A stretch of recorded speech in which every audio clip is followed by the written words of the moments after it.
Greetings, my name is Chamomile and this is an exploration of the entire galaxy sector by sector. Today we're looking at Ottega Sector in the 9th Brazen Petard Command of the new territories of the Mid-Rim.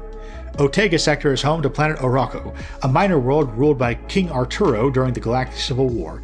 Minor worlds generally only have a few million inhabitants, so he's not much of a king, but hey, how many millions of people are you the king of? Arturo's daughter, Princess Mi, was kidnapped by a band of criminals who demanded a princess's ransom for her release, but unfortunately for all involved, the Mid-Rim offensive was underway, and 9th Brazen Petard was trying to firm up its defenses after losing a sizable fleet in the Outer Rim sector of Aplavis, so they moved a bunch of stormtrooper legions into Orako and seized King Arturo's wealth. Orako was already subject to the Ottega Sector Moth, but this was purely a spectacle put on so that Brazen Petard could look like they were striking back against the rebels, even though all the actual rebels had already left the Over sector to focus on the Slice and the trailing sectors.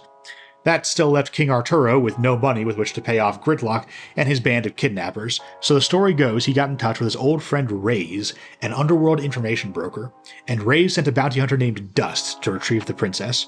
Some versions of the story claim that the princess was actually rescued by Han Solo, who was sent instead of Dust, sent with Dust, sent separately from Dust as a backup, or just happened to have been in the neighborhood saving princesses, unrelated to anything Reyes was doing. As with most stories of rebel celebrities, this story is perfectly believable by itself, but there's a million stories like this and there's no way they're all true. More famously, Ottega Sector is home to Ethor, homeworld of the Ithorians, the traditional rulers of the sector. The Ithorians worship the Mother Jungle, a vast network jungle with some kind of intelligence, although scholars are divided on just how smart it is. The Empire loved their mad science and took an interest in the jungle. The Ithorians resisted Imperial experiments in the jungle, resulting in brutal battles that devastated the Cathor Hills, but the Ithorians were able to use the destruction as a bargaining chip.